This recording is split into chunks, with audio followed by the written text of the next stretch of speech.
Assalamualaikum sahabat, bagaimana keadaan kalian hari ini? Kami doakan semoga sehat selalu. Mungkin sebagian dari kalian ada yang belum tahu, Konsili Nisea adalah salah satu sejarah penting yang terjadi pada agama Kristen yang tentunya berdampak besar pada Kekaisaran Romawi. Konsili ini diadakan karena adanya tuduhan ajaran sesat yang dilakukan oleh Arius dan Baukalis Alexandria. Ia menolak keilahian Yesus dan hanya memandangnya sebagai ciptaan Tuhan, bukan Tuhan itu sendiri. Terdapat banyak perdebatan antara sejarawan untuk hasil dari Konsili Nisea ini. Salah satunya adalah apakah Yesus resmi diumumkan sebagai Tuhan untuk seluruh paham Kristologi pada konsili ini. Kenapa kami membahas hal ini? Karena hal ini masih berkaitan dengan apa yang terjadi pada bangsa Eropa selama abad pertengahan dan apa yang ingin kami sampaikan berdasarkan dari sejarah. Sejarah ini pernah ada dan masih tertulis sampai sekarang. Jadikan pembahasan ini sebagai ilmu dan pengetahuan tambahan bagi kalian. Arius lahir di Alexandria pada tahun 250. Ia adalah seorang murid dari ahli teolog Antioquia yang memiliki paham tidak sejalan dengan doktrin Trinitas, bernama Lucian yang memiliki paham Tauhid. Lucian tewas pada tahun 7 Januari 312 di tangan orang-orang gereja Paulus yang memiliki paham Trinitas. Ia ditangkap di Antioquia dan dikirim ke Nikomedia atas tuduhan ajaran sesat. Di Nikomedia, Lucian disiksa selama 9 tahun dalam penjara. Bagaimana Lucian tewas tidaklah pasti. Beberapa sejarawan mengatakan ia mati karena kelaparan, dan beberapa lainnya mengatakan kepalanya dipenggal.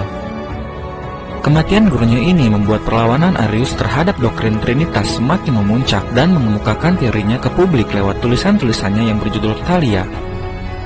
Dalam perjuangannya, Arius didukung oleh adik perempuan Kaisar Konstantin, Konstantina. Arius memiliki teori, jika Yesus itu benar-benar anak Tuhan atau Tuhan itu sendiri, maka Bapa harus ada lebih dahulu. Oleh karena itu, harus ada masa sebelum adanya anak. Artinya anak adalah makhluk, maka anak itu pun tidak selamanya ada atau tidak abadi. Sedangkan Tuhan yang sebenarnya haruslah abadi. Berarti Yesus tidaklah sama dengan Tuhan. Atas teorinya tersebut, ratusan pendeta dari Mesir dan Libya datang dan berkumpul untuk mendengar langsung dari Arius. Pada waktu ini jugalah Arius mengatakan, ada masa sebelum adanya Yesus, sedangkan Tuhan sudah ada sebelumnya. Yesus ada kemudian, dan Yesus hanyalah makhluk biasa yang bisa binasa seperti makhluk-makhluk lainnya. Tetapi Tuhan tidak mungkin binasa. Arius memperkuat pendapatnya dengan sejumlah ayat-ayat Injil seperti Yohanes 14:8 dan menekan bahwa Bapa lebih besar daripada Yesus.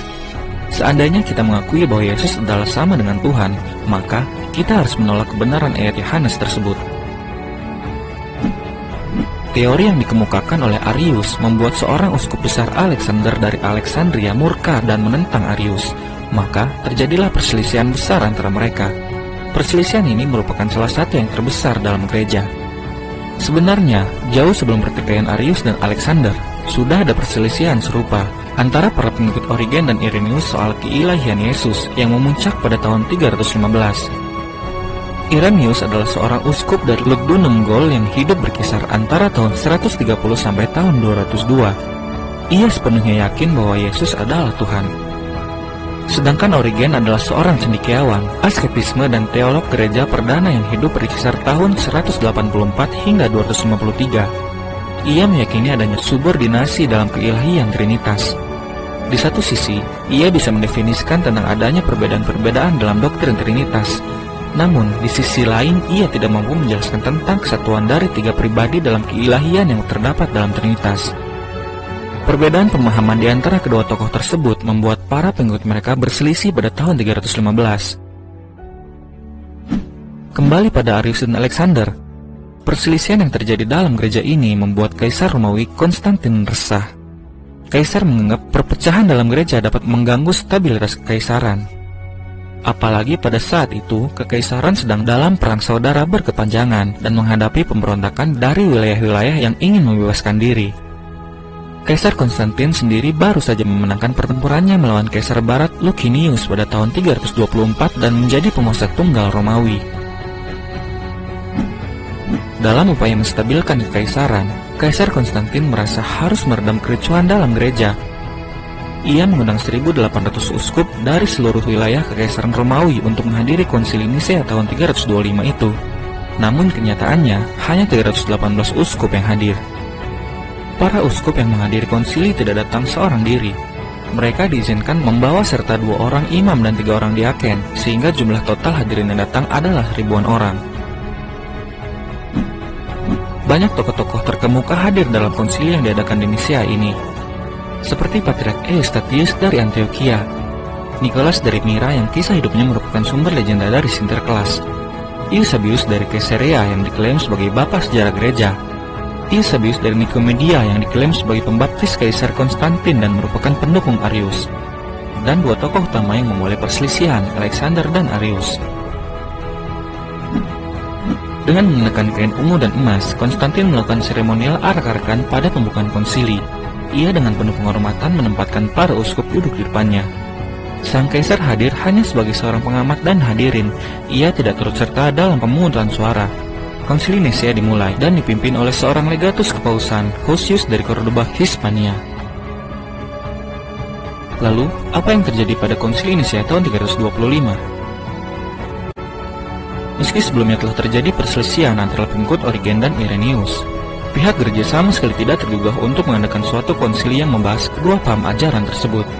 Akibatnya, terjadilah banyak perselisihan di antara golongan-golongan Kristen yang mendukung pemahaman pemimpin mereka. Adanya penolakan atas status keilahian Yesus bukan saja disampaikan oleh Arius, namun juga disampaikan oleh kaum monarkianisme, ebionisme, dan adopsionisme. Para peserta konsili kemudian tidak menerima teori Arius dan memutuskan untuk menolaknya. Mereka harus merumuskan satu pengakuan untuk melawan teori Arius. Salah satu peserta konsili, Uskup Eusebius dari Caesarea, mengusulkan menggunakan pengakuan yang digunakan di Caesarea. Pengakuan Caesarea sebenarnya tidak menggunakan kata homoousios atau sehakikat karena dianggap tidak alkitabiah. Namun, Konstantin dan para uskup lain memilih untuk menggunakannya dalam rumusan pengakuan tersebut untuk memecahkan teori Arius.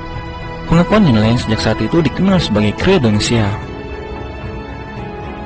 Bagaimana hasil keputusannya?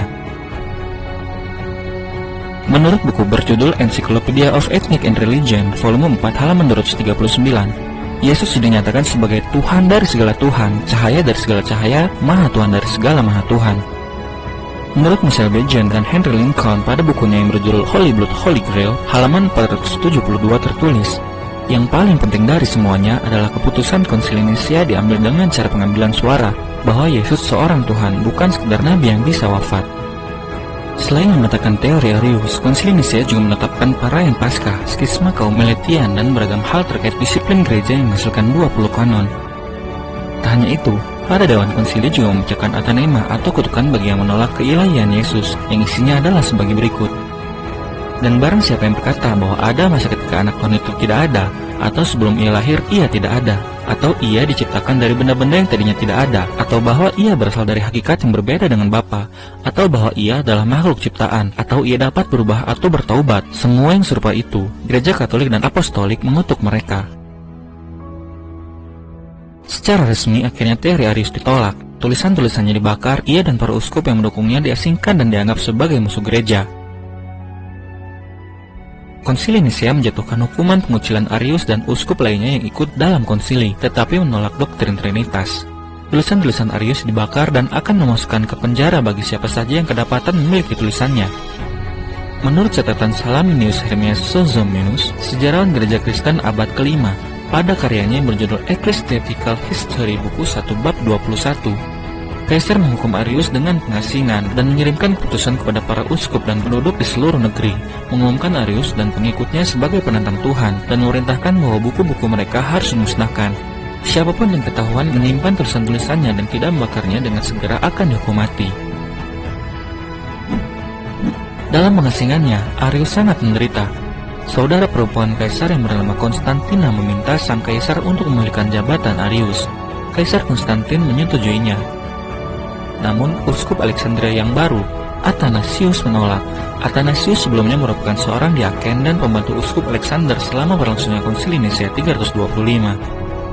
Tahun 336, upacara pemilihan jabatan Arius kemudian direncanakan atas keputusan Sinode Tyre tahun 335 dan akan dilaksanakan di Katedral Konstantinopel. Akan tetapi, upacara tersebut tidak pernah terlaksana, karena pada sore hari sebelum upacara dilaksanakan, Arius meninggal tiba-tiba. Kematiannya menjadi misteri sampai saat ini. Konsili Nisia memang sudah memutuskan bahwa pemahaman Arius salah. Namun, dampak dari Konsili Nisia ini kian terasa di dalam Kekaisaran Romawi selama kurang lebih setengah abad. Lalu, bagaimana kelanjutan kaum Arianisme setelah diadakannya Konsili Nisia tahun 325 ini? Anda bisa menonton lanjutannya pada channel History, Cerita Dalam Sejarah. Link telah kami sertakan di dalam deskripsi.